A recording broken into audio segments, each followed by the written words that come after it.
పల్లి నియోజకవర్గ Hafeezpet division Sainagar colony గాలివాన వల్ల ఇల్లు రేలింగ్ కూలి ఓ చిన్నారితో పాటు మరొక వ్యక్తి మృతి చెందిన ఘటనపై బీఆర్ఎస్ వర్కింగ్ ప్రెసిడెంట్ కేటీఆర్ స్పందించారు.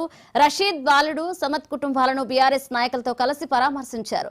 ప్రమాదం జరిగిన తీరును బాధిత కుటుంబాలను అడిగి తెలుసుకున్నారు. బాధిత కుటుంబాలకు బీఆర్ఎస్ పార్టీ పక్షాన ₹1,00,000 చొప్పున ఆర్థిక సహాయం ప్రకటించారు. అలాగే అకాల వర్షాలు గాలివానకు ప్రాణాలు కోల్పోయిన కుటుంబాలను ప్రభుత్వం ఆదుకోవాలని డిమాండ్ చేశారు.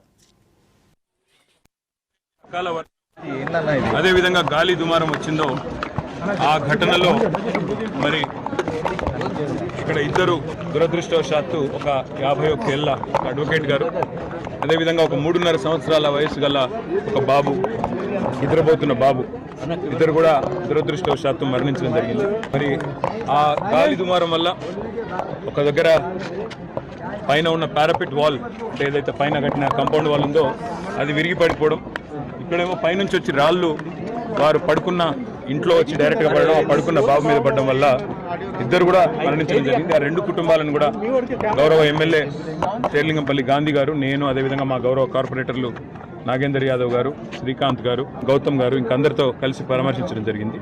ఆ కుటుంబాలకు తక్షణ సాయం కింద మా పార్టీ తరఫున ₹1,00,000 వారికి సాయం కూడా చేయడం జరిగింది.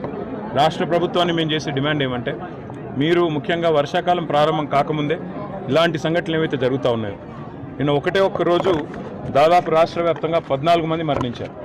ఈ 14 మందికి కూడా తప్పకుండా రాష్ట్ర ప్రభుత్వం వెంటనే స్పందించి ఒక్కొక్కరికి ₹10,00,000 చొప్పున మరి వారి మరణించిన కుటుంబాలకు తక్షణ సాయం చేయాలని, ముఖ్యంగా హైదరాబాద్లో దాదాపు 1,00,000 డబుల్ బెడ్రూమ్ ఇళ్ళు మేము కట్టి అందులో ఒక 60,000 దాకా కేటాయించున్నాం. ఈరోజు ఇక్కడ ఏ కుటుంబాలు అయితే నిర్వాసితులైనారో వాళ్ళకు వెంటనే ఆ డబుల్ బెడ్రూమ్ ఇల్లు కూడా కేటాయించాలని చెప్పి వారు కోరుతా ఉన్నారు.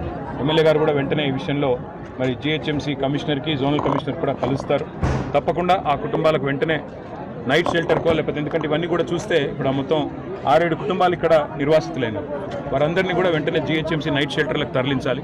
అదేవిధంగా ఆ కుటుంబాలకు డబుల్ బెడ్రూమ్ ఇల్లు కూడా ఇచ్చి, ఆల్రెడీ రెడీగా కట్టి ఉన్నాయి, అవి కూడా ఇచ్చి వారిని ఆదుకోవాలని చెప్పి కూడా మా పార్టీ తరఫున రాష్ట్ర ప్రభుత్వాన్ని డిమాండ్ చేస్తూ, మరి ఈ కుటుంబాలకే కాదు మిగతా కుటుంబాలకు కూడా తప్పకుండా మా పార్టీ తరఫున మా కార్యకర్తలు, మా నాయకులు ఎక్కడి వారు అక్కడ అండగా నిలబడతారని చెప్పి కూడా తెలియజేస్తూ, మరణించిన కుటుంబాలకు మా పార్టీ తరఫున మా నాయకులు కేసీఆర్ గారి తరఫున తీవ్రమైన సానుభూతిని, సంతాపాన్ని తెలియజేస్తూ వారి ఆత్మలకు శాంతి చేకూరాలని కోరుతూ, వారి కుటుంబానికి మనోధైర్యం కూడా భగవంతుడు ప్రసాదించాలని కోరుకుంటున్నాను.